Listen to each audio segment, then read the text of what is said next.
Hey, good afternoon, guys. This is Bill with Handgun Safety Academy. Hope you guys are having a great Thursday so far. Today is a handgun safety tip of the day, and what we're going to talk about is how important is your positioning of your finger on the trigger when it comes to precision and accuracy, or if you're carrying a CCW permit, how important is your finger placement when you pull it out of your holster when it comes to speed and accuracy. And so what I want to do today, guys, is I just want to show you a diagram of what happens when your trigger finger is actually in the wrong place. And for those of you that are actually looking to purchase a firearm for either recreational use, or if you're looking to purchase a firearm, if you're looking to get a CCW permit, or maybe you even have a CCW permit, and after watching this video, you might realize that that firearm or that pistol you purchased may not fit your hand the way it should be. And so it's very, very important that you pick a pistol that best fits your hand, that the grip is fitting your hand correctly.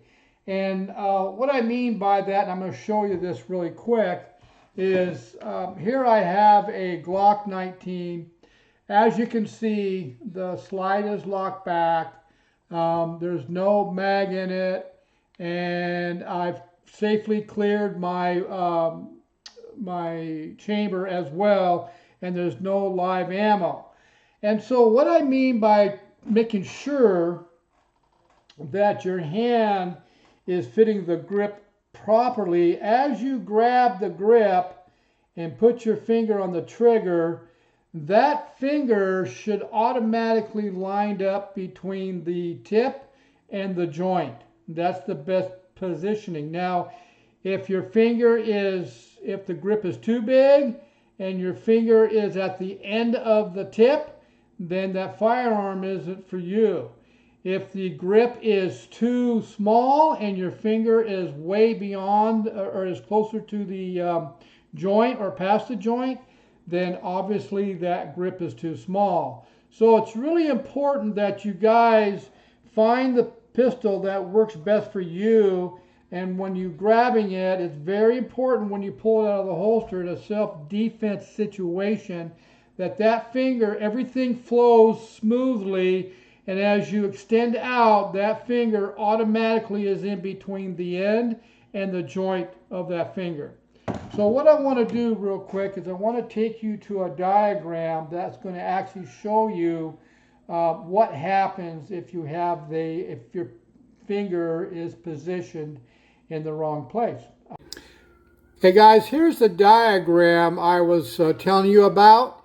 And as you can see, if your finger is actually if the tip of your finger is actually placed on the trigger, and as you pull the trigger, you'll notice that most of the time your shots are going to be to the far left. If your trigger finger is too close to the joint, you're going to see that you're going to be pulling to the right of your target. And then if your finger, as you can see to the far left, your finger is in the right position, you're most likely going to be able to hit your target where the muzzle is pointing, and you're not going to have either too hard of trigger pulls or not enough trigger pull itself. Now, guys, you have to understand that in a self-defense situation, when you're pulling from the holster and you're extending out and you're working on speed and accuracy, the flow from your grip to your finger pull should be smooth and accurate. So it makes it very important to be able to have the right pistol, the right grip, and the right positioning of your finger on that trigger. So hopefully that diagram that I showed you kind of gave you a better perspective of how important it is to pick the right pistol, and how important it is that your grip and your positioning of your trigger finger should be properly placed on that trigger itself. Like, again, I got to reiterate how important it is to have a good, solid, firm grip, and your placement of your trigger finger on that trigger, how important it is when you're pulling your firearm out of your holster, concealed holster, and you're extending out and you're trying to, in a self-defense situation, to stop an attacker. It needs to be automatic and very smooth.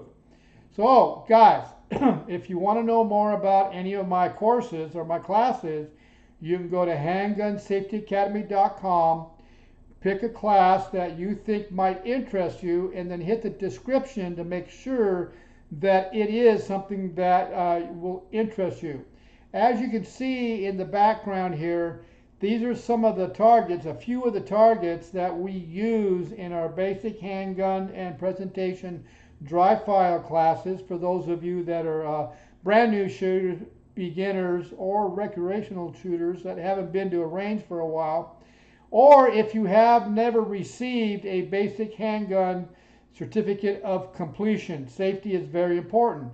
These targets are also used in my CCW holster draw dry fire classes, and also for those of you that are thinking about getting your CCW, I have a what we call the CCW pre-preparation class, and this is also for those of you that need a brush up or review of the laws and techniques of using your firearm, or understanding how important it is to know the different legal steps if you end up having to pull your CCW or your concealed weapon out of your holster when it's in public. So that information is very important. So again, you can go to my handgunsafetyacademy.com, check out the classes. You can also hit the description to see if which one best fits you. Or if you don't see a date that works for you, you can go to my handgunsafetyacademy@gmail.com, and we can figure out a date that best fits your schedule. Okay. Now, if you saw some interest in this video, and if it made some sense to you, I would really appreciate if you guys hit the subscribe button on my YouTube channel. You guys have a great day.